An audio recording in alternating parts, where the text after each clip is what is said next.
We remain steadfast in our commitment in delivering local news that matters, stories that inspire, enriching the lives of Filipinos in Mindanao, in the Philippines and across the globe.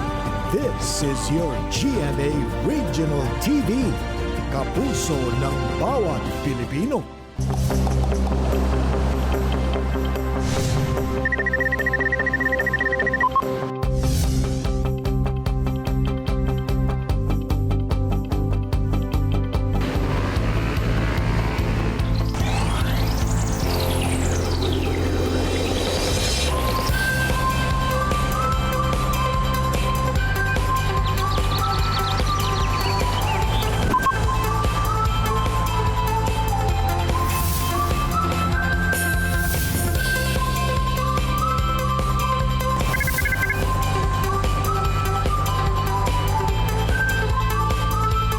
Kini ang At Home with GMA Regional TV.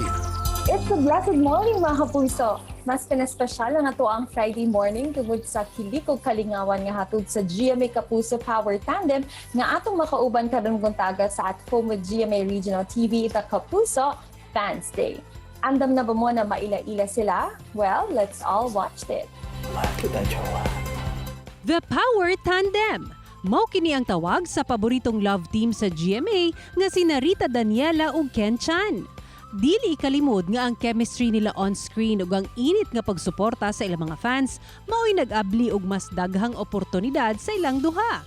Apan nasayod ba mo paunsa nagsugod ang showbiz career sa duha? Tuig 2006, unang mihirit sa stage si Rita Daniela, isip grand champion sa Popstar Kids. Gipadayon ni Rita ang iyang hilig sa pagkanta o gisulayan sabang acting. Una siyang nakita kaniadto sa GMA TV shows sama sa One True Love, Villa Quintana ug Strawberry Lane. Samtang sa edad nga 17, nagsugod isip commercial model ang Filipino-Chinese nga si Ken Steven Angeles Chan o Ken Chan. Ug tuig 2011, una siyang nakita sa kapuso teen-oriented show nga Twin Hearts. Bisan pa man nga supporting roles ang ilang makuha, nagpabiling madasigon og puno sa pangandoy ang duha. Hangtod sa nakuha nila ang karakter nga nagpabihag sa kasing-kasing sa mga kapuso viewers. Naiiya ako, Aubrey Isip Boyat ug Aubrey sa My Special Tatay. Mihataw sa ratings ug awards ang ilang tambalan ug nagpaila sa Power Tandem nga Rit Ken. Tungod niini, sunod-sunod na ang mga projects sa duha nga mas nagpakita sa ilang mga talento sama sa hosting, singing ug dancing sa variety shows ug talent programs sa Kapuso Network. Ug karong tuiga, pina-level up ang tambalang Rit Ken sa GMA Afternoon Prime nga ang Dalawang Ikaw. Og this Friday morning, more chikahan, kulitan and bonding together with the Power Tandem, Rita Daniela and Ken Chan, diri sa At Home with GMA Regional TV, the Kapuso Fans Day. Maayong buntag Rit Ken and welcome back dito sa At Home with GMA Regional TV. How's your morning so far? Maayong buntag, everyone! Maayong buntag po, Attorney Resi, at sa lahat po ng mga kapuso natin sa buong Mindanao. Miss namin kayong lahat. Yes. Mas na-miss na rin namin kayong dalawa at syempre nandito tayo ngayon at napapanood all over Mindanao. Can you recall ba siguro ano yung most memorable experience ninyo sa Mindanao and anong food ang pinaka-favorite ninyong kainin? Sa akin po walang problema. Alam ni Ken dyan yan. Lahat naman kinakain ko. Actually, Attorney Resi, ang pinaka-memorable namin ni Rita is yung nabundat kami sa kakakain ng durian at marang. Marang is my favorite. I like marang more than durian. Sobrang favorite niya yun. Super. Feeling ko nakakaubos ka ng mga ilang marang, Joy. Siguro mga... Ay, weird kasi parang isang upuan yun. Tapos meron pa akong durian shake, ha? Ubus ko durian shake. Tapos, ko ano to? Parang ang sarap. Tapos yung nilalagyan siya ng asin, di ba? Yung marang. Oh my gosh, na-miss ko tuloy siya. Sarap. Di ba? Nakakamiss yung marang, no? At saka, ang gusto naming matry pa ni Rita, alam naman natin na sobrang sarap ng mga seafood sa Mindanao. Talagang yung mga ulang, yung mga malalaking mga hipon, yung mga isda, Yung fish. crabs. Oo, I remember the fish was very, very fresh always. Ang sarap Sobrang kainin. sarap. Sobrang sarap. Nakakamiss. Sana magawa po namin ulit at matikman namin. Yeah. And we're looking forward to that na maihain na naman namin sa inyo yan ulit. But ngayon muna, syempre, iba ang ihain natin sa ating lalo na sa ating mga fans dahil dalawang avid fans ng Ritken ang mga kasama natin this morning. Excited ba kayo makilala sila? Yes Of po. course. Very excited na. Alright, pero huwag na natin patagalin pa. Nako, Vita and Ken, please meet our two avid fans mula po sa Misamis Oriental and Davao City. Please help me in welcoming na dito si Andrew and Vanessa. Hi, Yes. Anjo! Hi po. Anjo. Hi! Vanessa, kamusta? Maayong buntag po. Mayong buntag. Pakilala naman kayo muna, guys. Oo, Andrew, ayan, pakilala ka. Hello po, ako po si Andrew from Misamis Oriental and super fans po ako ng Ritken. Oh, Thank you, thank you. Andrew. Salamat. Hello po, ako po si Vanessa Adan. I'm from Davao City and fan po ako ng Ritken, especially po sa yung sa Special Tatay. Fan ko po, gustong gusto ko po yung mga acting po nila doon. Sobrang galing po. Salamat! Thank you, Vanessa. Vanessa. Salamat. Thank you. Ako, excited ito silang dalawa. I'm sure marami pa tayong pwedeng pagkwentuhan, marami pang bookingan time. Mamaya lamang yan, mga kapuso. Kaya tutok lang po kayo dahil magbabalik pa ang At Home with GMA Regional TV, the Kapuso Fans Day. Kini ang At Home with GMA Regional TV. Mga kapuso, kaubang gapon nato ang power tandem na si Rita Daniela and of course Ken Chan, kauban ng ating dalawang super fans naman na si Andrew and Vanessa. Kaya meron kami inihandang games para sa inyo guys para masaya ang morning natin. Excited na ba kayo? Yes, excited na po. Yes, super. Yay! Titingnan natin kung alam niyo ba anything about Rita and Ken. So meron kaming mga Who's Who challenge naman. So Who's Who ang nakakalimutan ang line sa script. Hala. Mas nakakalimutan ang line sa script. Sino Ay, hindi ba? ko to Ken alam, or- actually. Ikaw na lang, Chow, sumagot. Sabi ni Andrew, it's Ken. Sabi naman ni Vanessa, it's Ken. Ano ang tamang sagot? Alam mo, honestly, normal lang talaga makalimot ng lines. Oo, eh. Because, Mali. alam mo, hindi totoo yan. Especially yung kami ni Rita ay ang haba ng mga lines namin pagdating sa mga serye talaga. Oo. Minsan 2 page, 3 page, kailangan namin kabisaduhin. Sino kay Rita at kay Ken ang late natutulog? Ready, get, set, go! Kaya niya yan, Vanessa and Andrew. Sino kaya? Hindi nga. Is it... Ay! Wala Si Ken akong daw. tamang sagot. Oh, Mali. Late. Oo. Si Rita Ken, ang ano late yan? matulog. Si Ken, mas dato yan. Masandal tulog. Second game tayo, tongue twister games. So dito mati-challenge siya ng Ay. mga speaking abilities. Okay, ang team A natin is si Rita and si Andrew. Team B natin si Ken at saka si Van. Okay, so may Okay. mga sentences kami ipapakita on the screen. So kailangan in ilang seconds ba? 20 seconds na kailangan maayos niyong masabi several times ang tongue twister. Okay? Okay. So unahin natin ang Team A. Hoy, sino kay Rita or Andrew mauna? Representative of your team. Sino na? Si Unang sasama. Rita. O, syempre, malamang, no? Parang wala akong choice, Andrew. Okay. Ikaw na ang unang sasabak. Ikaw na ang unang alay ni Ando para sa'yo. Okay. 20 seconds. Can we have our first tongue twister? Minikaniko ni Monico ang makina ng manika ni Monica. Minikaniko ni Monico ang makina ng manika ni Monica. Minikaniko ni Monico ang makina ng manika ni Monica.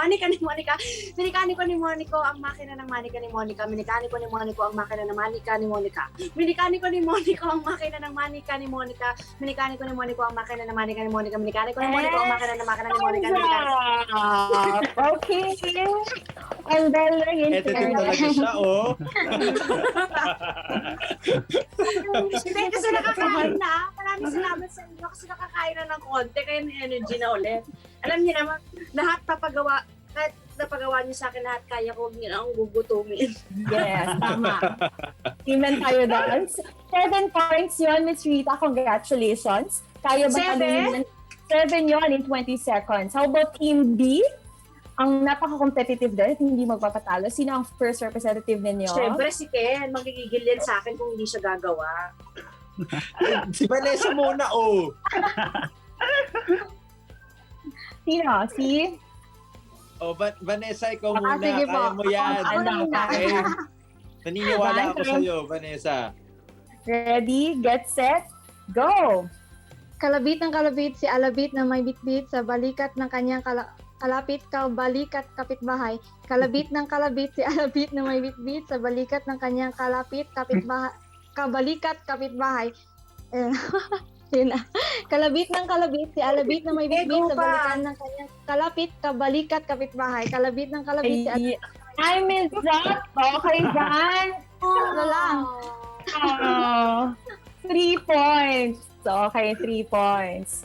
So, first round yon, second round tayo. Team A naman this time. Siyempre, Andrew, it's your turn. Sayang mo, Andrew, sa'yo nakasalanan ng ang merienda natin ngayon. Pag kita na natin ng merienda.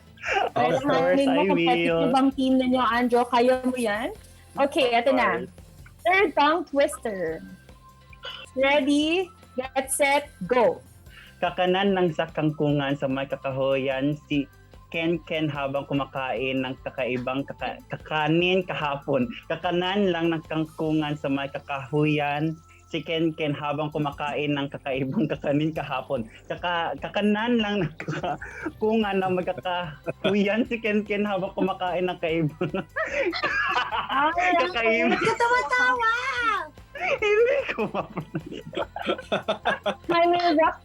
Bakit makabayo sa amin? Ang haba. Hindi ko kinaya. Mali na to. Makakanala sa kangkungan sa may kakakuyan si Ken habang kumakain ng kakaibang kakanin kahapon. Ay! Ang galing. Very competitive talaga siya. Nagagalit na siya kay Andrew. Oh. Ayaw patalo. Sabi niya, bakit hindi mo ginalingan, Andrew? Baka may take two. Okay. Finally, Ken. At Okay po. ikaw may chance. Napakadali naman. Ay, dapat ganon. Bakit hindi ka pa nakapito, ha? Okay, 30 seconds ready. Get set, go. Ang relo ni Leroy ay Rolex, ang relo ni Leroy ay Rolex, ang relo ni Leroy ay Rolex, ang relo ni Leroy ay Rolex, ang relo ni Leroy ay Rolex, ang relo ni Leroy ay Rolex, ang relo ni Leroy ay Rolex, ang relo ni Leroy ay Rolex, ang relo ni Leroy ay Rolex, ang relo ni Leroy ay Rolex, ang relo ni Leroy ay Rolex, ang relo ni Leroy ay Rolex, ang relo ni Leroy ay Rolex, ang relo ni Leroy ay Rolex, ang relo ni Leroy ay Rolex. O di sila na yung panalo kasi naman ang kinikilinan ng binigay sa kanya. That's so unfair. Kahit sino magbasa dyan makakaano, more than 7, Ang relo no? ni Leroy ay Rolex. Bakit ganun sa akin? Ano? Ito na lang. Ang winner na game nito ay kayong dalawa. Team A and Team B. Yay! May pang-snack ka po tayo. Kami na lang. We all had so much fun. Salamat, Andrew. Yay! Guys, syempre of course, ano ang masasabi ninyo sa inyong mga kapuso idols? Unahin na siguro natin si Van. Van, how do you feel right now? Sobrang saya po. Napakabait po nila Miss Rita and Kanchan. Super enthusiastic po. Enthusiastic po silang dalawa. Oh, thank you. Thank you, Vanessa. Ayun po. Si Andrew naman, kanina patawang ng tawa, Andrew. I'm so happy po na nakilala ko po si Miss Rita at si Ken Chan sa personal, and even though it's virtually, but I'm so happy po at mas nakilala ko po sila, mas strong ko po yung pagiging fans ko po. Thank you very much. This has been such a fun experience with both of you. Ang saya niyong ka-teammate. Super super game and competitive din kayo. So, ang saya. Salamat sa pamerienda, Charing. Thank you super. Thank you sa support ninyo, sa walang sawang support and love for both of us. Thank you so much. And super excited na rin kami, parehas kayo na makita yung Ang Dalawang Ikaw. Yan. And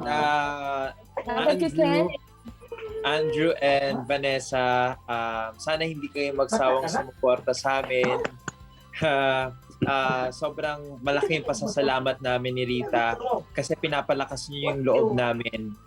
Thank you, salamat dahil hanggang ngayon sinusuportahan niyo pa din kami. Maraming salamat sa inyong dalawa. Lagi kayong mag-iingat at sana pag nagpunta kami ng Davao, ng Mindanao, o saan parte ng Mindanao ay makita namin kayo, Andrew and Vanessa. Tapos tawagin niyo lang kami. Ganyan. Ganyan. Papapatar po kami. Ingat kayo lagi. Stay safe, okay? Stay safe. Thank you. Thank you very much. Safe din po. Yes. Congratulations again, Vanessa, and of course, Andrew, maraming salamat for joining us this morning. At syempre, marami pa pong kwentuhan mga kapuso sa pagbabalik ng At Home with GMA Regional TV, The Kapuso Fans Day. Kini ang At Home with GMA Regional TV. Good morning mga kapuso, and we are still here with the power tandem, ang Ritken. But of course, in behalf of our Kapuso Mindanaoans, we'd like to congratulate both of you dahil naging big winner kayo sa 4th Asia Pacific Luminaire Awards as the favorite and inspiring love team of the year. Naku guys, ano yung reaction ninyo after receiving this award? Masaya, of course. Pag ilang award na ba natin to, Chow? Oo nga siguro hindi ko siguro mga nasa 5, 6. Sabi nga, 'di ba? It's better to have a victory with someone or with the people that you love, 'di ba? Parang it's more better. Kasi parang nakakatuwa na unexpectedly, kasi alam naman natin super unexpected lang tong love team namin ni Ken. And then after that, biglang ang dami namin natatanggap na awards and appreciation from a lot of people. So we're very grateful talaga for this award. So much po. Actually, gusto ko rin-congratulate si Rita dahil nanalo din si Rita ng isa pang award sa New York. It's from International Film Festival Manhattan Spring 2021.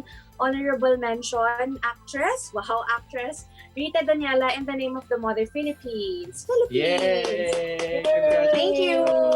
Thank you! Congratulations! Pero si Ken naman, what do you think? Alam natin na you guys are very close to each other. Pero kung titingnan mo si Rita ngayon, ano yung best quality niya as an actress? Nako, si Rita, lagi ko sinasabi sa kanya yan. Si Rita yung isang actress na sobrang maapektuhan ka kapag nasa eksena. Kasi may nagsabi sa akin noon, Attorney Resi, isa kang magaling na aktor kapag kaya mong magpasa ng emosyon sa ka-eksena mo. Hindi siya selfish. Si Rita, hindi siya selfish pagdating sa eksena. Papasahan ka niya ng maraming emosyon. At very effective siya na actress. At dahil sa quality niya na ganun, that's why yung actor na ka-eksena niya, nagiging maganda yung performance dahil sa kanya. Max naman. How about you, Rita? Ano yung best quality naman ni Ken as an actor? He listens. Good listener siya as an actor. Kapag sinabi na ito yung kailangan, may ibibigay niya yun. May execute niya yun ng maayos. Hindi lang sa director, nakikinig siya sa eksena niya. He's also sensitive. Kumbaga hindi rin siya selfish. Hindi yung parang kung saan lang siya magmumukhang magaling o magmumukhang maganda. Kung ano rin yung kailangan nung ka-eksena niya, binibigay din niya yun. Magaling siya makinig. Magaling siya makiramdam. Salamat, Choy. Kaya naman one of a kind ang dynamics niyong dalawa at nakikita namin yan sa Ang Dalawang Ikaw. Ano pa ang mga dapat abangan ng ating mga kapuso dito sa Mindanao sa Ang Dalawang Ikaw? Ang dapat nilang abangan ay yung mga iba po namin kasama dito. Ang galing-galing po nilang lahat. Sobra. As in, mahusay po silang aktor. Kasama po namin dito sila Dominic Rocco, of course, and introducing Ana Vicente. Kasama din namin si Lian Valentin, Jake Vargas, Jeremy Sabido, Marco Alcaraz, and a whole lot more. At isa rin po sa dapat nila Yes, go abangan, ahead. Miss Cecil, is yung istorya mismo. Yun yung sobrang proud kami dahil matapang na nilikha ng GMA Network yung ganitong klaseng istorya na naman. And very sensitive topic siya. Sobrang hanga ako sa GMA, sa mga writers ng GMA because very brave silang ilabas yung ganitong klaseng istorya about sa mga taong nakakaranas ng DID o dissociative identity disorder, especially dito sa Philippines. Hindi ba ganun kalawak yung kaalaman ng mga tao pagdating sa ganitong klaseng kondisyon at ipapakita ng ang dalawang ikaw, maraming matututunan yung mga kapuso viewers natin sa mga taong may DID at especially tungkol sa pag-ibig. Ayan. Yan ang kailangan nilang abangan and sobrang excited na kami na ihandog sa kanila to sa lahat ng mga kapuso natin. Thank you very much, Rita and Ken, once again for joining us dito sa At Home with GMA Regional TV. Daghang kaayong salamat! Thank you, Daghang guys! salamat po, attorney. Salamat po. See you again! Maraming salamat mga kapuso sa pagtutok ninyo this Friday morning at para sa mga nanonood sa atin na gusto din makipag-bonding with our kapuso artists, sama na lamang sa na-experience nila Vanessa ug Andrew, please do not forget to visit the official Facebook page of At Home with GMA Regional TV ug basahon lang ninyo ang mechanics to join kay basing ikaw na ang sunod na makabonding sa ating mga kapuso artists sa Kapuso Fans Day. Makita pagbalik mga kapuso nga to ang episode pinaagi sa pagbisita sa www.gmaregionaltv.com o gayaw kalimot nga mag-subscribe sa official YouTube channel ng GMA Regional TV. Enjoy your weekend mga kapuso! This is Attorney Resi Rizada, buong puso para sa Pilipino.